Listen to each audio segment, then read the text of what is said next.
नमस्कार दोस्तों, स्वागत है आपका एक बार फिर से आपके अपने YouTube चैनल जॉब लक पर। दोस्तों आज की इस वीडियो में हम बात करने वाले हैं एक बहुत बड़ी खुशखबरी के बारे में, जो कि आपके समाज कल्याण विभाग की ओर से निकल कर आ रही है। जी हाँ दोस्तों, समाज कल्याण विभाग द्वारा दी जाने वाली उत्तर मैट्रिक छात्रवृत्ति ऑनलाइन आवेदन आज की डेट से स्टार्ट हो चुके हैं। चलिए शुरू करते हैं आज के इस वीडियो को। देते इस छात्रवृत्ति के संबंध में आपको पूरी जानकारी कि इस छात्रवृत्ति के तहत आपको कितनी राशि मिलती है, साथ ही यहाँ पर क्या आवश्यक दस्तावेज आपको चाहिए, किन कैटेगरीज के छात्र इस छात्रवृत्ति को ले सकते हैं और उसी के साथ किन कोर्सेज के लिए इस छात्रवृत्ति को दिया जाता है। तो चलिए शुरू करते हैं आज के इस इम्पोर्टेंट वीडियो को। मैं आपसे प्रॉमिस करता हूं कि इस वीडियो को देखने के बाद इस छात्रवृत्ति के संबंध में आपके मन में एक भी डाउट नहीं रहेगा। उसके साथ ही फ्रेंड्स, आपको ये वीडियो अच्छा लगता है तो प्लीज़ वीडियो को लाइक कीजिएगा और अपने फ्रेंड्स के साथ जरूर से शेयर कीजिएगा। देन फ्रेंड्स, यदि चैनल पर नए हैं तो चैनल को सब्सक्राइब करके बेल आइकन को जरूर से प्रेस कर लीजिएगा, जिससे इसी तरह की फायदे की वीडियोस की नोटिफिकेशन समय रहते आपको मिल सकेगी। फ्रेंड्स, आते हैं मुद्दे की बात पर, जो कि है आपकी समाज कल्याण विभाग उत्तर मैट्रिक छात्रवृत्ति आवेदन। तो फ्रेंड्स, सबसे पहले तो बात करते हैं कि किन छात्रों को ये छात्रवृत्ति दी जाती है। तो फ्रेंड्स, उत्तर मैट्रिक से तात्पर्य होता है मैट्रिक के पश्चात। अब भाई, मैट्रिक से तात्पर्य होता है 10th क्लास, यानी 10th क्लास के बाद यदि आप कोई भी पढ़ाई करते हैं तो उसके तहत आपको समाज कल्याण विभाग द्वारा छात्रवृत्ति दी जाती है। मान लीजिए आप 11th में पढ़ रहे हैं तो आपको मिलेगी, 12th में पढ़ रहे हैं तो आपको दी जाएगी, ग्रेजुएशन कर रहे हैं तो आपको छात्रवृत्ति दी जाएगी, यदि आप पीजी कर रहे हैं तो आपको छात्रवृत्ति दी जाएगी, यदि आप बीएड कर रहे हैं, एमएड कर रहे हैं, एसटीसी कर रहे हैं, कोई भी कोर्स आप 10वीं के बाद का कर रहे हैं तो आपको छात्रवृत्ति दी जाएगी समाज कल्याण विभाग के द्वारा। इसे ही आपकी उत्तर मैट्रिक छात्रवृत्ति कहा जाता है। उसके बाद फ्रेंड्स, बात करते हैं कि किन छात्रों को दी जाती है। तो ये जो सभी छात्र हैं जो अभी मैंने आपको कोर्सेज बताए, ये सत्र 2020-21 में अध्ययनरत होनी चाहिए। मान लीजिए पहले फ्रेशर है, यानी फर्स्ट ईयर में आए तब भी आपको मिलेगी, सेकेंड ईयर में है तब भी आपको मिलेगी। उसके बाद सबसे ज़्यादा इम्पोर्टेंट कि आप राजस्थान के मूल निवासी होने चाहिए, तभी आपको यहाँ पर ये छात्रवृत्ति का लाभ दिया जाएगा। और फ्रेंड्स, बात करते हैं कैटेगरी वाइज कि किन किन कैटेगरी के छात्रों को ये छात्रवृत्ति दी जाती है। तो फ्रेंड्स, एससी, एसटी, ओबीसी, इन सभी कैटेगरीज जो कि आपकी विशेष पिछड़ा वर्ग की होती है, बीपीएल हो गया, अंत्योदय कार्ड हो गया, तो इन सभी को आपकी ये छात्रवृत्ति दी जाती है। विस्तृत जानकारी अभी 1 मिनट बाद मैं आपको इस बारे में दूंगा। उससे पहले फ्रेंड्स, बात कर लेते हैं आगे। तो एक विशेष बात मैं आपको बता दूं कि वैसे तो यहाँ पर सभी कोर्सेज के लिए छात्रवृत्ति दी जाती है, लेकिन ऐसे छात्र जो 11th क्लास या फिर 12th क्लास में अध्ययनरत हैं, तो ऐसे विद्यार्थी जो प्राइवेट संस्थान में अध्ययनरत हैं, उनको यहाँ पर ये छात्रवृत्ति नहीं दी जाएगी, बल्कि ऐसे विद्यार्थी जो 11th या 12th गवर्नमेंट संस्थान से कर रहे हैं, तो ये ही छात्र इस छात्रवृत्ति का लाभ ले सके हैं। बाकी सभी छात्र जो कि यहाँ पर graduation, post graduation, BEd, BSc, BSTC, MEd जो भी किसी प्राइवेट या निजी संस्थान से कर रहे हैं, पर ध्यान दें कि वो संस्थान आपके स्टेट या फिर नेशनल गवर्नमेंट द्वारा पंजीकृत संस्थान होना चाहिए, तो आपको यहाँ पर निश्चित रूप से ये छात्रवृत्ति का लाभ मिलेगा।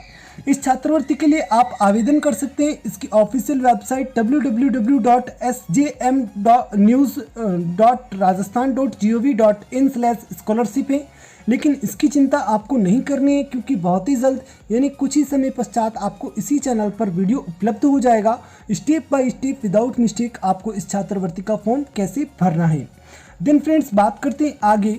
तो यहाँ पर जो इसकी स्टार्टिंग डेट रखी गई है वो आपके 1 अक्टूबर 2020 रखी गई है और इसकी अंतिम तिथि 30 नवंबर 2020 रखी गई है।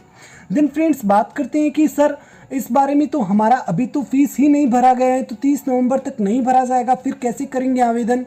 तो टेंशन नहीं लेनी है, इसके आवेदन आपके मार्च तक चलते हैं, तो इस डेट को आगे से आगे बढ़ा दिया जाएगा। लेकिन अभी अगर आपकी फ़ीस भर दी गई है, आपके पास चालान है, तो आप इसके लिए आवेदन कर सकते हैं। उसके बाद फ्रेंड्स, बात करते हैं इसमें शर्त के अनुसार कि किस कैटेगरी की वार्षिक आय कितनी होनी चाहिए तभी आवेदन कर सकते हैं। तो यहाँ पर मैं आपको बता दूं कि एससी, एसटी कैंडिडेट्स तथा विशेष समूह योजना यानी पूर्व में विशेष पिछड़ा वर्ग एसबीसी के छात्र उत्तर मैट्रिक छात्रवृत्ति का लाभ लेने के लिए इनके परिवार की वार्षिक आय 2.5 लाख रुपये तक होनी चाहिए, तभी ये छात्र इसके लिए आवेदन कर सकते हैं। उसके बाद फ्रेंड्स, ओबीसी कैंडिडेट्स भी इसके लिए आवेदन कर सकते हैं। इनके परिवार की वार्षिक आय 1.5 लाख रुपये तक होनी चाहिए और साथ ही साथ गत वर्ष की अंक तालिका में इनके न्यूनतम 60% मार्क्स होने चाहिए। मान लीजिए कि आप बीए सेकेंड ईयर कर रहे हैं और बीए फर्स्ट ईयर में आपके 60% है, तभी आप बीए सेकेंड ईयर की छात्रवृत्ति ले सकते हैं, अन्यथा नहीं ले सकते हैं। मान लीजिए आप बीएड सेकेंड ईयर कर रहे हैं तो बीएड सेकेंड ईयर में तभी आप इस छात्रवृत्ति को ले सकते हैं जब आपके बीएड फर्स्ट ईयर में 60% मार्क्स हैं। अब बात करते हैं कि क्या ओबीसी के सभी कैंडिडेट्स इस छात्रवृत्ति के लिए अप्लाई कर सकते हैं, तो जी नहीं। कुछ यहाँ पर आपकी विशेष कैटेगरीज दे रखी हैं जो कि 17 श्रेणियों में विभक्त की गई हैं। ध्यान से सुनिएगा, ऐसे ओबीसी कैंडिडेट्स जो कि बीपीएल परिवार में आते हैं या फिर उनके पुत्र या फिर पुत्री हैं, अंत्योदय कार्ड धारक के पुत्र या फिर पुत्री हैं, स्टेट बीपीएल कार्ड धारक के पुत्र या फिर पुत्री हैं, अनाथ बालक या बालिका हैं, खुद विधवा है या फिर विधवा की पुत्री या पुत्र हैं, खुद तलाकशुदा है या फिर तलाकशुदा की पुत्री या पुत्र हैं, और उसी के साथ विशेष योग्यजन है या फिर विशेष योग्यजन की पुत्र व पुत्री है। तो फ्रेंड्स, ऐसे सभी ओबीसी कैंडिडेट्स इस छात्रवृत्ति के लिए अप्लाई कर सकते हैं। उसके बाद ईबीसी कैटेगरी के बंदे जो कि परिवार की वार्षिक आय 1 लाख रुपए से कम है, ये सभी जो राजकीय शिक्षण संस्थानों में अध्ययनरत हैं वे विद्यार्थी इसके लिए आवेदन कर सकते हैं। उसके बाद फ्रेंड्स, ऐसे विद्यार्थी जो विमुक्तु गुमंतु एवं अर्धगुमंतु जो डीएनटी कैटेगरी से आते हैं, जिनके परिवार की वार्षिक आय 2 लाख रुपए तक है, ये इसके लिए आवेदन कर सकते हैं। उसके बाद फ्रेंड्स, जो मुख्यमंत्री सर्वजन उच्च शिक्षा उत्तर मैट्रिक छात्रवृत्ति योजना में 5 लाख रुपए से कम वाले भी आवेदन कर सकते हैं। जो परिवार राष्ट्रीय स्तर की शिक्षण संस्थाओं यानी विभाग द्वारा जो सूचीबद्ध शिक्षण संस्था हैं, उन शिक्षण संस्थाओं में अध्ययनरत हैं, तब भी इसके लिए आवेदन कर सकते हैं। मतलब क्या है? मतलब ये है कि समाज कल्याण विभाग द्वारा कुछ संस्थाओं को सूचीबद्ध किया गया है। अगर उन संस्थाओं की सूची में यदि आपके नाम आता है तो आप इसके लिए आवेदन कर सकते हैं, भले ही आपके परिवार की वार्षिक आय 5 लाख रुपए तक हो। उसके बाद फ्रेंड्स, इसके ऑनलाइन आवेदन को आप खुद भी भर सकते हैं और ई मित्र से भी भरवा सकते हैं। तो इसका ऑनलाइन आवेदन कुछ ही समय पश्चात आपको वीडियो उपलब्ध हो जाएगा कि step by step without mistake आपको कैसे भरना है। उसके बाद फ्रेंड्स, इसके ऑनलाइन आवेदन में आपको मोबाइल नंबर तथा ईमेल आईडी खुद का ही देना है, ये विशेष आपको ध्यान रखना है।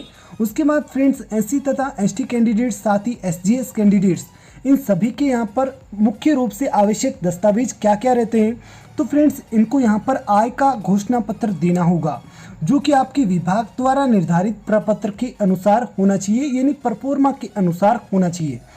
भाई, समाज कल्याण विभाग द्वारा जो निर्धारित प्रपत्र है वो कैसा है, तो लिंक मैं आपको डिस्क्रिप्शन में दे दूंगा, क्लिक करके उसको डाउनलोड कर लेना, देख लेना कि कैसा आय प्रमाण पत्र आपको बनाना है।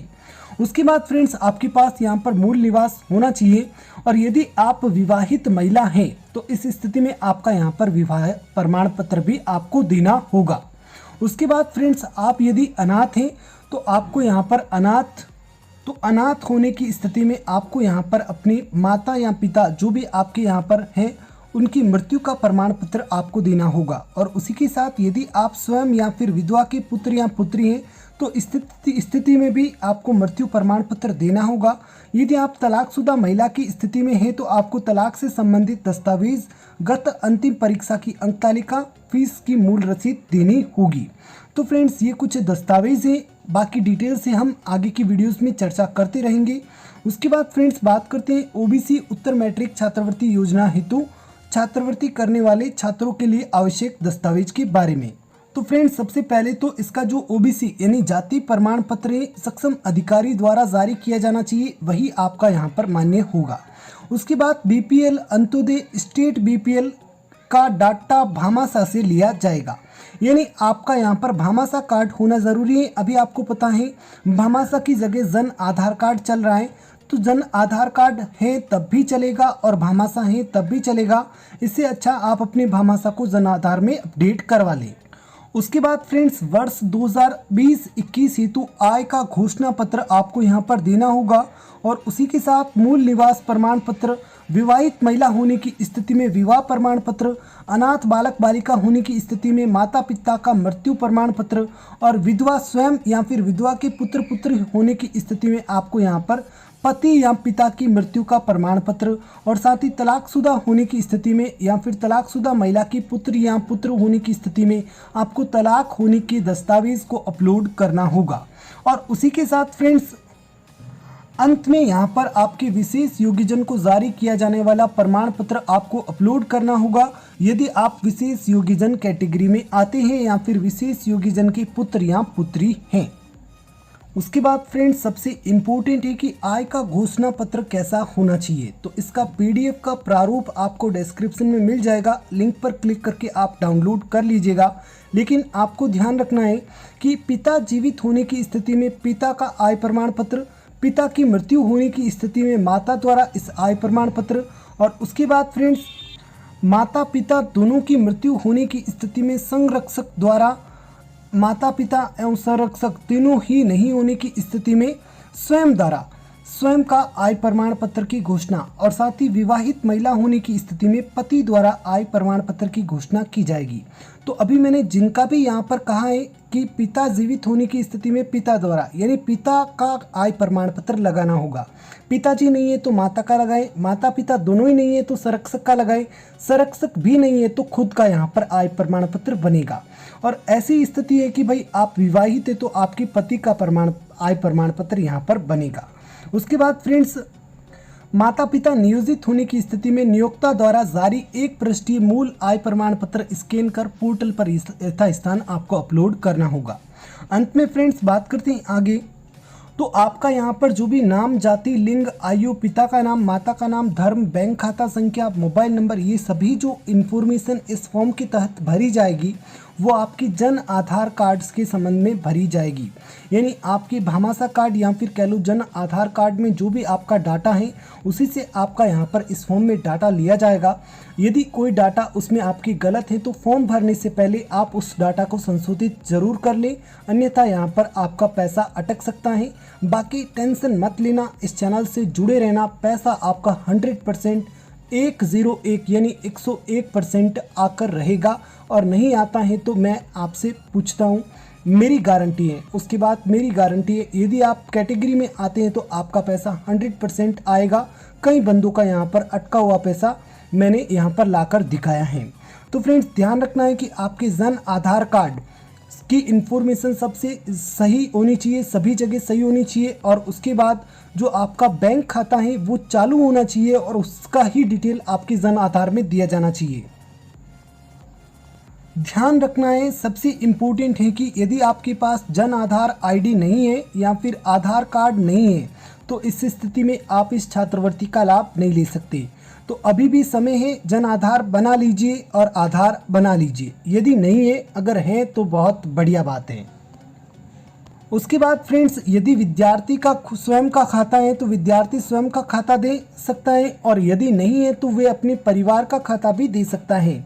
पर ध्यान रखना है, फॉर्म भरने में जल्दबाजी नहीं करनी है। आज ही स्टार्ट हुआ है, कल चले गए डॉक्यूमेंट लेकर भाई फॉर्म भर दो, ऐसा नहीं करना है। ध्यान रखना है कि सबसे पहले तो देखिए कि जन आधार में जो खाते जुड़ रखे हैं वो खाते ऑन है या नहीं है। कभी कभी खाता पड़ा रहने की स्थिति में बंद हो जाता है, फिर चालू भी नहीं होता है और फिर पैसे अटक जाते हैं। तो सबसे पहले तो ये देखना है कि उसके अंतर्गत जो इन्फॉर्मेशन हैं वो सभी सही है या नहीं है, और उसी के साथ उसमें जो बैंक खाता है वो सही है या नहीं है। अगर सब कुछ सही है तो आप इसका छात्रवृत्ति का फॉर्म भर दें। आपका खुद का खाता होना ज़रूरी नहीं है, परिवार में किसी का भी होगा तो चलेगा। ध्यान रखना है कि आपके शैक्षणिक संस्थान द्वारा जो भी फीस की रसीद उपलब्ध करवाई जाती है उसके अंदर आपकी पंजीकरण शुल्क लिखा होना चाहिए, नामांकन शुल्क लिखा होना चाहिए, शिक्षण शुल्क, खेलकूद शुल्क, संगठन शुल्क, पुस्तकालय शुल्क, पत्रिका शुल्क, परीक्षा शुल्क, इन सभी को लिखा होना चाहिए। अन्यथा यहाँ फॉर्म अप्लाई करने के बाद वो आपके ऑब्जेक्शन आ सकता है। तो ध्यान रखना है कि उस रसीद में ये सभी विवरण आपके दे रखा होना चाहिए, और अगर नहीं हो तो आप विशेष रूप से अपने यहाँ पर संस्थान को जाकर कहें कि सर मेरा फॉर्म भरना है, आप प्लीज़ ये सभी विवरण लिख कर दें। उसके बाद फ्रेंड्स अंत में कक्षा 11 तथा 12 की उत्तर मैट्रिक छात्रवृत्ति के लिए केवल अनुसूचित जाति, ST, SC, OBC, विशेष समूह योग्यता रखने वाले, आर्थिक पिछड़ा वर्ग, विमुक्त, धुमुक्त आदि के कैटेगरी के छात्र जो कि राजकीय विद्यालय में अध्ययनरत हैं वे ही आवेदन कर सकते हैं। और उसके बाद फ्रेंड्स अंत में कक्षा 11 तथा 12 की उत्तर मैट्रिक छात्रवृत्ति हेतु छात्रवृत्ति स्वीकृतकर्ता अधिकारी संबंधित जिलों के जिला शिक्षा अधिकारी एवं संभागीय संस्कृत शिक्षा अधिकारी होंगे। तो इससे अपने को कोई मतलब नहीं है। यदि अपन इस कैटेगरी में आते हैं तो आप यहाँ पर आवेदन कर सकते हैं। तो फ्रेंड्स इसके ऑनलाइन फॉर्म का video step by step without mistake कैसे फिलअप करना है, इसका ऑनलाइन फॉर्म का वीडियो कल सुबह की डेट में आपको इसी चैनल पर उपलब्ध हो जाएगा। बाकी टेंशन नहीं लेनी है, चैनल से जुड़ जाइएगा, आपको पूरी रूप से हेल्प इसी चैनल पर की जाएगी। और इसके बारे में आपको कुछ भी पूछना है, कुछ भी का मतलब कुछ भी पूछना है तो आप कमेंट बॉक्स में लिखिए, आपको उसका एकदम सही और सटीक जवाब दिया जाएगा, या तो रिप्लाई के माध्यम से या फिर वीडियो के माध्यम से। फ्रेंड्स वीडियो अगर अच्छा लगा है तो वीडियो को लाइक कर दीजिएगा, अपने फ्रेंड्स के साथ शेयर कर दीजिएगा और चैनल को अभी तक सब्सक्राइब नहीं किया है तो सब्सक्राइब करके बेल आइकन को प्रेस कर लीजिएगा। फ्रेंड्स मिलते हैं एक नए वीडियो में, बने रहिए चैनल जॉब लक के साथ। और हाँ, इसका जो ऑनलाइन फॉर्म का वीडियो है वो कल सुबह की डेट में आपको यहाँ पर उपलब्ध हो जाएगा। धन्यवाद।